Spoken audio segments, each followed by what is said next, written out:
It's just a game that brings people together, you know, irrespective of the cultures, irrespective of their beliefs. It doesn't matter whether they believe in God or not, or have, you know, whether you're a Muslim or a Christian. It brings you together in a sport that really tests you physically, mentally, but more importantly, spiritually.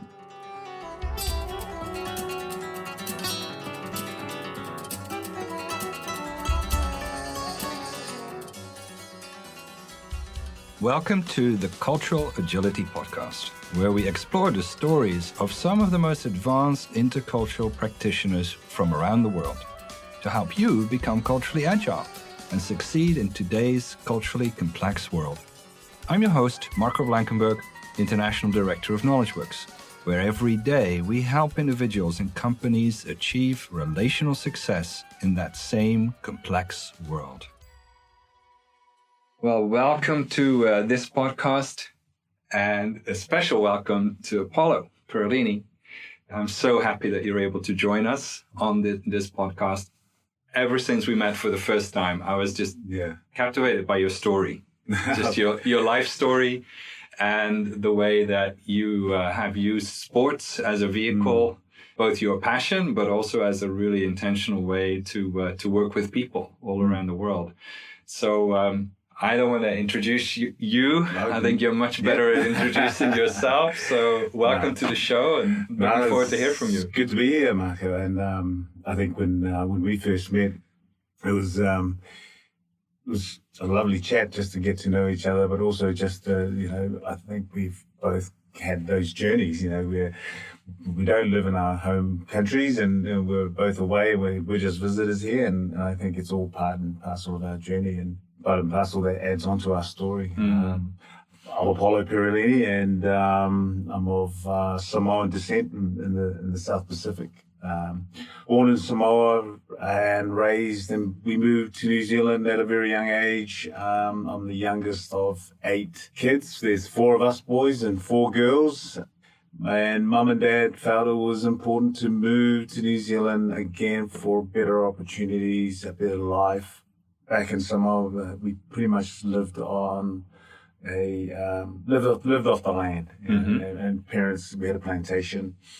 We had a lot of land, and basically lived off the land. And Mum and Dad decided that we needed to change the direction in which the children grew up, and so moving to New Zealand was that advancement for our family, right? And changing of culture was going to be the challenge, really, right. And moving to New Zealand, and at the time, Mum and Dad was more focused on just getting employment and kids to go into the New Zealand school education, and that's how it was for us kids, and we loved it, and we're thankful for our parents for taking that risk and jumping and really helping us to start a life a few rungs up the ladder, right.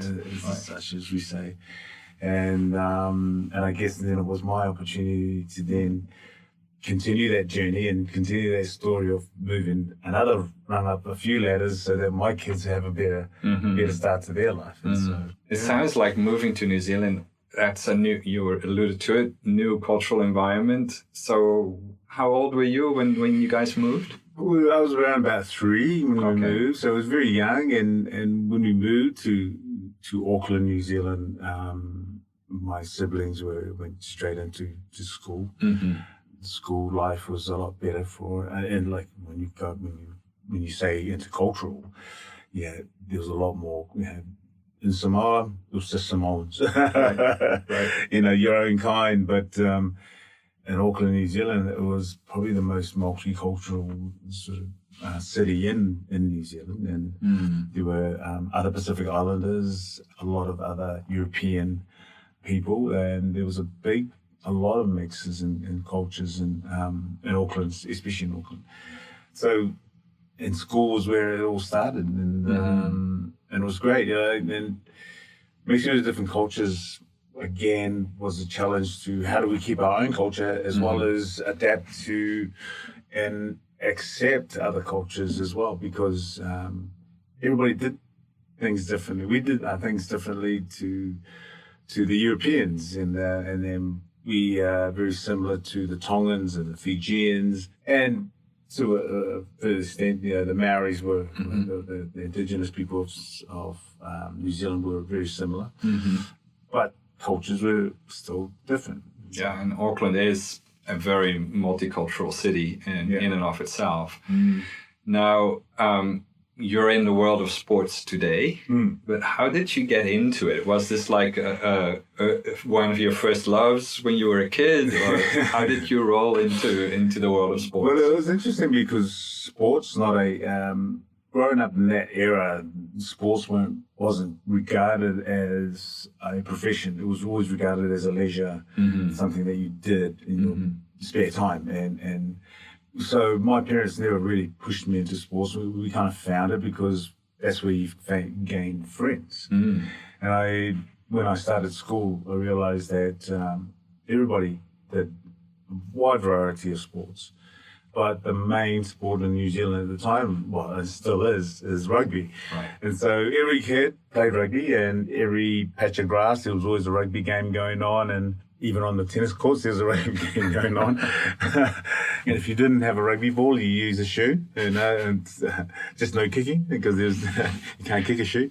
But you grew up just playing the sport that everybody else did, and it was a way of integrating. It was a way of gaining new friends, especially at my age, growing up, at a very young age, especially from different cultures. You did mix with other cultures, and that was starting point. And sport has always played a major part in my life because it's especially team sports, and because it gets you team sports kind of prepares you for life. There's all sorts of parallels of sports, and I gained that very early in my life in playing rugby, and that was my game, and that was my game that I grew to loving, and I still coach it. Right.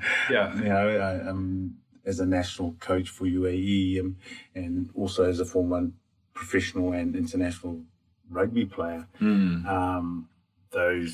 The sports kind of gave you values to live off, and so that's how I got into to rugby. But it wasn't the flavor of every Pacific Island family, because you weren't there for sport. You were there to, one, education, and two, make a living. And so mum and dad actually banned sports for a bit. Wow. So my siblings, our oldest siblings, were kind of told not to join clubs and not to be part of a sports team. You're here to go to school, and then once you graduated from school, you then find a job. You needed to make a living. You needed to put food on the table and have a roof over your head and maintain a roof over your head. And so that's how my older siblings were instructed. Right. But I was the youngest of 8.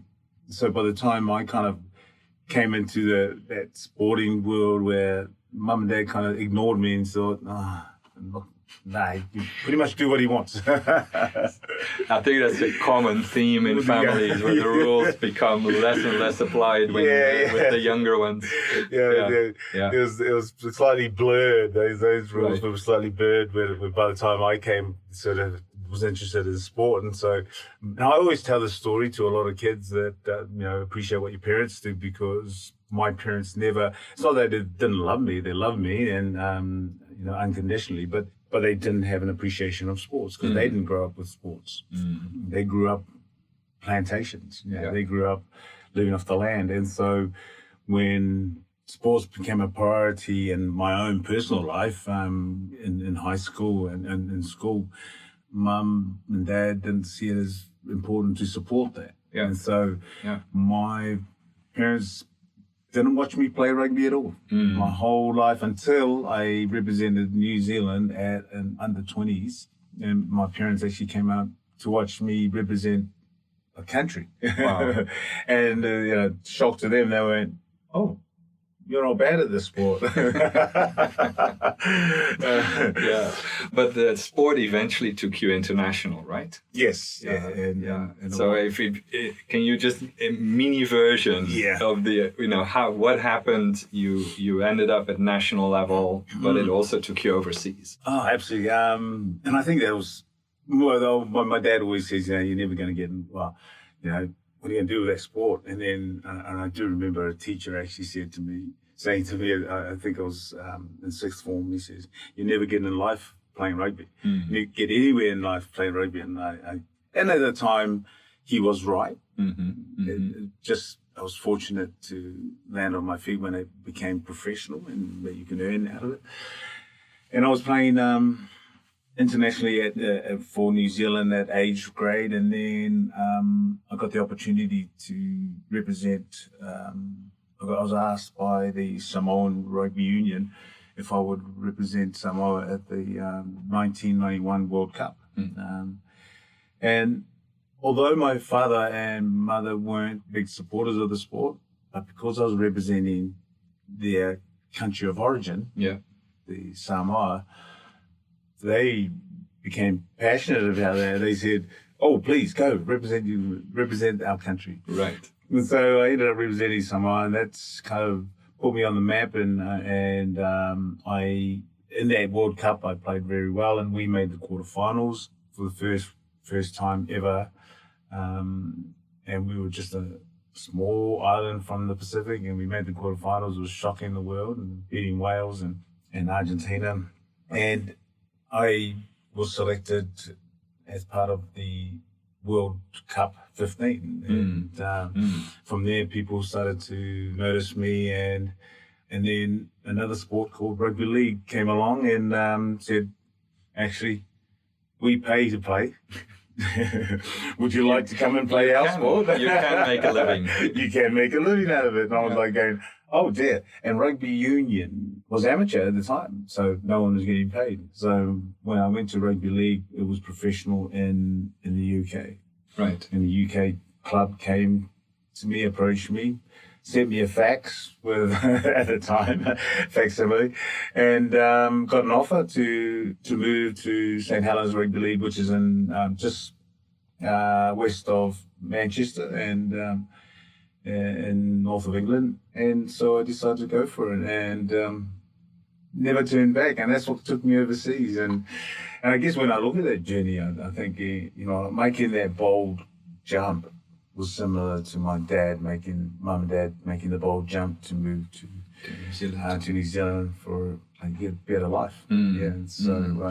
So that's why I ended up in 1994 in the UK and got married. We moved over there. We had two lovely kids in the UK. And then I went, I stayed 7 years in that sport, and then I went back to rugby union and continued to play for Samoa, and then played for Manchester South Sharks, and then retired in end of 2002. Went into coaching, and I've been in coaching ever since. And then that coaching experience brought me to Dubai, and which I became a director of sports for a large British school here, the International British School, and then I took up the position as UAE high performance director and head coach for UAE Rugby. Now, UAE and rugby. Yeah. A country in the Arabian Gulf. For most people listening, those two don't go together. So, how does the UAE actually even have a national rugby team? Well, the UAE Rugby Federation was founded in 2011, and they brought in coaches, and it was predominantly expat. It was an expat community that kind of built that. And then when the UAE government took over running it from a sporting perspective as the sports governing body, and they took over and therefore needed people to come in and run it. And although they had expat community, and also locals were starting to get interested in it. You know, there's football, there's handball, there's basketball, but now we have over 100 Emiratis playing regularly. Awesome. So, and I have an Emirati national team, and I also have an expat national team. Excellent. Yeah, that's how we end. yeah. No, that's quite a shift from soccer. Is still the main sport, right, in the UAE? Sport. Yeah. Dominates everything actually, right. Around the world. Yeah. And the interesting thing is that I never looked beyond your major countries, like your British countries and your Southern Hemisphere, Australasian countries like New Zealand, Australia. But when you come to somewhere like UAE, it's not until you get out to places like Sudan, India, Pakistan, Uzbekistan, and all those countries, they all have rugby. Wow. And the people who play rugby are passionate about rugby. You know, I just come back from Kazakhstan, and you wouldn't never have thought that they play rugby, but between them, Kyrgyzstan and Uzbekistan, they have this big rugby rivalry, and I'm like going, gee. Wow. And so... so it creates actually very interesting travel opportunities, I assume, as well. Yeah. At the same time, you know, on the one hand, it sounds like even just having a rugby team or multiple teams in the UAE, which is a very culturally diverse country. On the other hand, you know, creating opportunities in the region to travel, to meet teams from other countries. At the same time, you know, when you watch TV and you watch the world of sports, not everybody's always happy about all this intercultural mixing. Yeah. Even when you look at some of the soccer teams, or even on cricket pitches, I've seen it where not everybody's happy about this multicolored team mixing. What has been your experience? I think this is why rugby is so unique in the sense of, I mean, we call it unique because it has values. There's a certain, because it was always played by a gentleman. And it's a gentleman's game. It started in the south of England. It was an upper class, it was a white collar sport. And as a white collar sport, it was always regarded that you behave like a gentleman. When referees make a call, referee's always right. You know, there's a saying that the referee there's two things in life that you can't change, and one is the weather, and two is the referee's decision. And so we always talk about those values being woven into the game, so that the cultural values of there's respecting of their cultures, and that when we travel, we always make sure that we mix. That it doesn't matter what happens on the field, but when you walk off the field, there's an appreciation for cultures and appreciation for the people that you've gone into battle with. And if you see the New Zealand haka, everybody always kind of think that's a war dance. It's actually a challenge dance. It's a traditional way of saying we welcome the challenge. We welcome the challenge. Today we go to battle, but tomorrow we'll be friends. And so that New Zealand is probably, the Pacific Islands and New Zealand take their culture with them. They don't leave it back in New Zealand. So the haka is part and parcel of the makeup of the game within New Zealand, Samoa, Fiji, Tonga. So their cultural warrior challenge is a sign of respect. And for you to stand in front of a New Zealand haka or a Samoan haka, it's a sign of respect to say, we accept the challenge, let's go to war. On the field. I love that. That's great. And then the respect is there, and you see after every game, there's we form tunnels, and people don't see it, and that after you play the game, the host team will form a tunnel for the traveling team and visiting team will go through the tunnel and they'll clap you, and then vice versa, and then we'll form a tunnel and then they'll walk through, and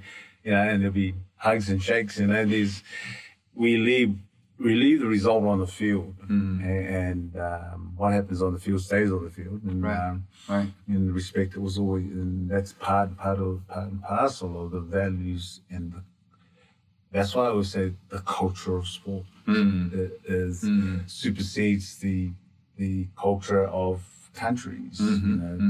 The culture of sports kind of takes over, and so rugby has a very unique culture. It's fascinating because that's really profound. That you're saying the culture of the sport supersedes, but then also on top of that, you're saying rugby has a deeper value set historically that has been maintained. Yeah.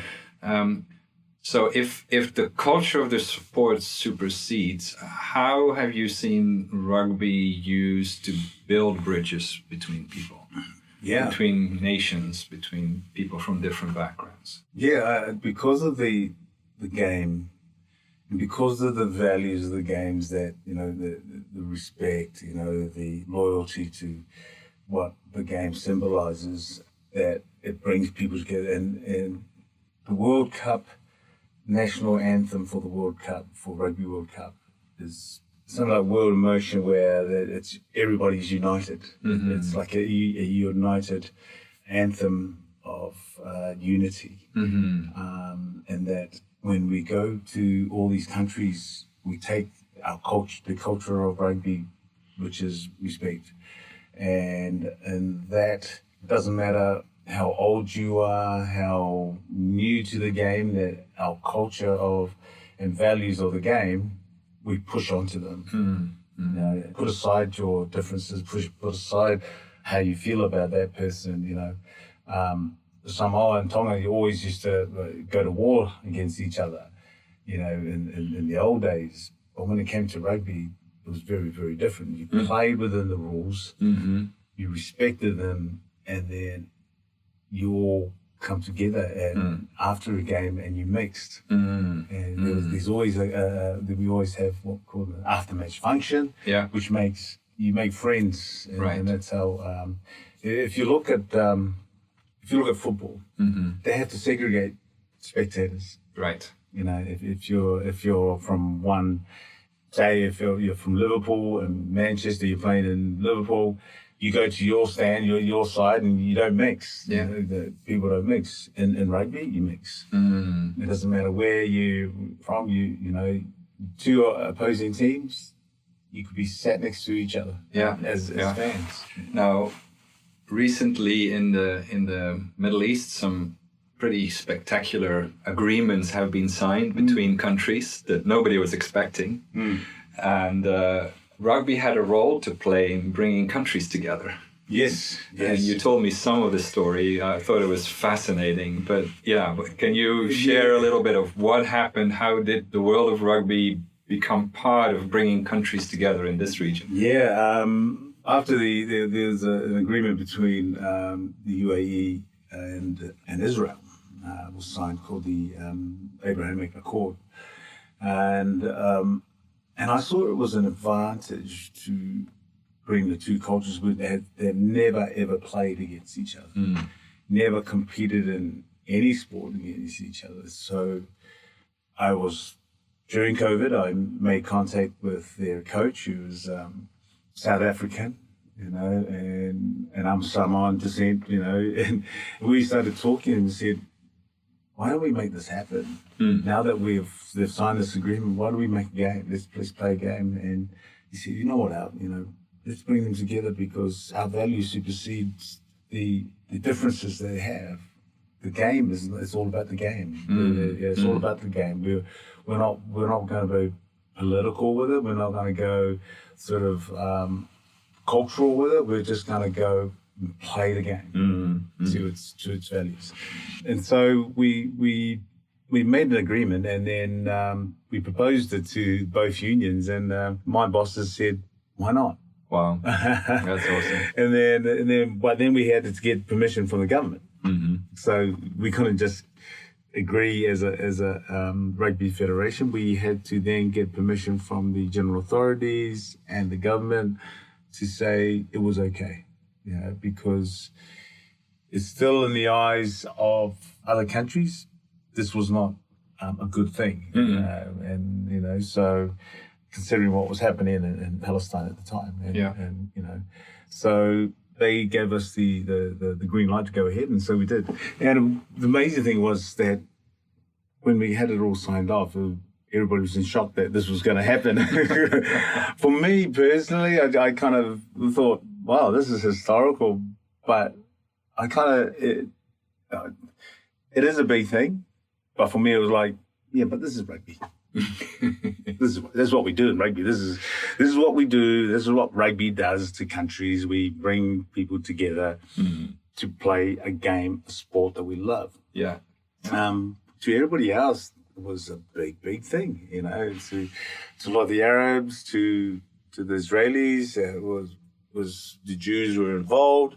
We're very, very, we're like excited about the whole thing. Yeah. Everybody got excited. There was a big press. Even the, I think the president or prime minister, one of the two, that he got onto a big screen and they put it on a big screen at the game. It was at Sports City, just here in Dubai. So the game happened here in Dubai? In UAE. Okay. In Dubai. And so we flew them over and they stayed locally and we played 2 games.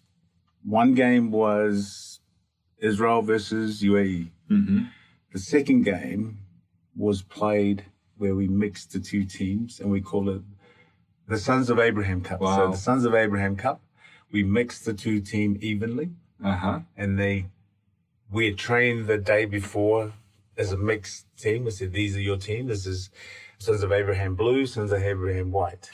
So straight after they played the Israel versus UAE, Israel won.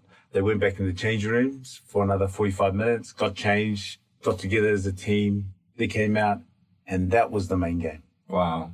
The Sons of Abraham Cup was the main game. It wasn't the Israel versus UAE. And when they played, it was just amazing. The camaraderie, the respect, the cultures were mixed, but they were loving it. And it was funny. There's times there where a couple of the locals were calling things out in Israeli, and some of the Israeli boys were speaking some Arabic. It was so funny. And Wow. I just said, that was cool. That was really cool. And I stood there with their coach in South Africa. We stood there and halfway looked at each other and said, this is pretty cool, eh? And he said, we take this for granted. We're just looking at it, but we're just creating history. You have. You indeed. And so when did this happen? This happened in back in February. Yeah. Wow. Back in February. Now, bringing a team bringing teams together like that, obviously you don't just play 2 matches. There's other things happening around the game. What were some of the other activities that you organized? We did what we called a Majlis experience, which is we took them out to the desert, and our local players, we decided that we'll do a proper experience for the Israel team to show them what the cultural side of UAE Arabs, the Emiratis, and they were fascinated because the interesting comments that came from, because we went out to them, there was a desert majlis and there was food put on, and the local boys will take them out there and they'll be all in their kanduras, whereas the Israelis will all be in jeans and a polo top, Yeah. And they were very surprised to see all the said, is this your national wear? And said, this is what we wear. Yeah. He says, oh, do you wear jeans and shorts? And says, yeah, we do, but this is our traditional wear. We wear this all the time, on a daily basis. So they were shocked. And he says, oh, this is amazing being out in the desert. He said, this is what we do on a regular basis. and we know that living in Dubai, that in the weekends you see all the locals go out, put up a tent and they sit on a fire and they just have something to eat and they that's how they socialize from a cultural perspective. And the comment that came from the Israeli boys was that we've come from the same culture. We come from the same family, you know. We're all sons of Abraham, but yet we don't practice where we've come from. And these guys are still, although they live in villas and they drive around in flash cars and so-called UAE Dubai fashion, but they still behave in that nomadic way that they live in, back in thousands of years ago. They still practice it, they still enjoy it, which Israelis felt we don't do that. So when you think about the conversations, around the campfire, hanging out together after the match, but what were some of the lessons that they have learned from each other? What were some of the things that they were saying? Yeah, they really appreciate each culture. They're all pretty much the same. They laughed at the same jokes. They were all mixed. They were all on different tables together. They didn't just sat together they didn't sit in their own groups. They all mixed. There was a nice mixture. They all ate together. And I always said, look, friends always eat together. And I said that when you come together with food, that shows true friendship. And it's a new bond that you've gained with that person. So for them to sit and eat, and the great thing is that all of them were eating with their hands. There's not many people using the knives and forks. It was just hands, just like they would eat traditionally. It was nice, and the conversation was all about what do you do from a normal day, how do you live your lives? So. It was a lovely cultural exchange that realizing that they've made friends and they've stayed friends. That's awesome. And I guess with the social media and the platforms that you have now, these guys are now lifelong friends. And will it continue? Yeah, we want to continue this. And we've spoken about us going there and us going there and playing the exchange in Tel Aviv.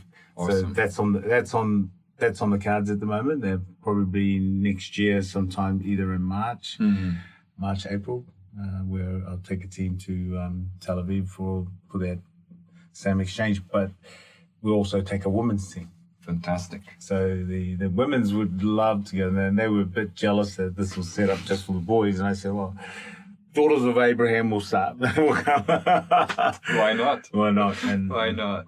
And I can tell, the audience can't see this because it's an audio recording, but this puts a big smile on your face. Yeah, it does. So what could you describe that? What does it do to you? I guess as a Christian, we live a life of, believing in a God that we don't see and believing in having faith in the stories that we're told of places that of Israel and the Arabs versus the Jews and when you read that and when you see this whole unity coming together, you feel, gee, I've had a big part to play in this. It wasn't just something small. I do take it for granted sometimes, because I just think, oh, well, it's just rugby. And it's the reason why I always say, well, it's just a game. It's just a game that brings people together, irrespective of the cultures, irrespective of their beliefs. It doesn't matter whether they believe in God or not, or have, whether you're a Muslim or a Christian. It brings you together in a sport that really tests you physically, mentally, but more importantly, spiritually. And I always say that. And I said, look, the game of rugby is so, it tests you in all areas that, that you do sometimes when I say spiritually, and I said, how often have we dug so deep that you just think there's got to be a greater being that helps me through this. Yeah. So when you think about you're in the UAE, it sounds like there's tons to do for you here. lots of bigger ideas, even just taking the Abrahamic Cup further. What do you see in the future? Yeah, Marco, I think a lot of what I've kind of see that I want to do more of it. Again, over these last few years, it's been helping develop the game of rugby within the region, the Asia region and the Central Asia. And I'm what we call a coach educator for the game of rugby. But a lot of the things that I do is more of you coach rugby, but you also coach what the values, the behaviors. And when I talk about values, I talk about behaviors and how we behave as rugby players and the expectations of the game. And doing the Abrahamic Cup and growing that even more is just part of that story that I want to sort of imprint in my life and say that was something that I didn't do on my own, and as a Christian, I always say you're in a place that sometimes you don't choose to be in that place, but God puts you in the place for a reason, and it's amazing that a lot of my Christian friends always says, gee, you're there for a reason, bro. Still more work to do. Yeah. You're still doing good, but but more importantly, I want to use my rugby experience, my sporting experience, and use the transferable skills that I have to help people. Yeah, and it is to help people. And you mentioned to me as well that the whole value system, the things you learn about your life, about collaborating, about resolving conflict. There's all these lessons that rugby gives, and you're bringing that outside the sport as well. To into the business world even, or tell me a little bit more about that, because I think that's a beautiful extension of all the years of experience that you have. Yeah, and I always see the transferable skills that we have, but the transfer experiences, I always call them experiences, and the experiences I have in the game or sport, doesn't matter what sport you have, the same experiences you have within the corporate world. There are teams within teams within teams within teams. And in the game, in the sport, any team sport, there's not just one team within that team. There's multiple teams within the teams. And so when I start to break that up and put it in the context of business, life, it starts to resonate with people. And when it starts to resonate with people, and for me, it was more like self-discovery. I kind of stumbled over it when people started asking me for help. How would you do this from a high-performance team? You're a high-performance manager. You work with high-performance teams. How do you do that? What are the skills that you're looking for from a high performance? What key ingredients does a high-performing team require in order to perform at the highest level? But I think this is where there's always I always say, look, misinterpretation or the perception. There was always a perception that when I ask people, when you say high performance, what do you mean high performance? You see me as a high performance coach, but what do you mean by high performance? What do you perceive as high performance? And people always call it elite, top of your game, working at the top of your game, performing at the top of your game, peak. And I said, no. I said, for me, what is high performance for me? It's development. I said, when you hit high performance, I said, you're developing. Right. It's all development. High performance is about working towards performing at your peak. Right. It's not, high performance doesn't mean that you're at your peak.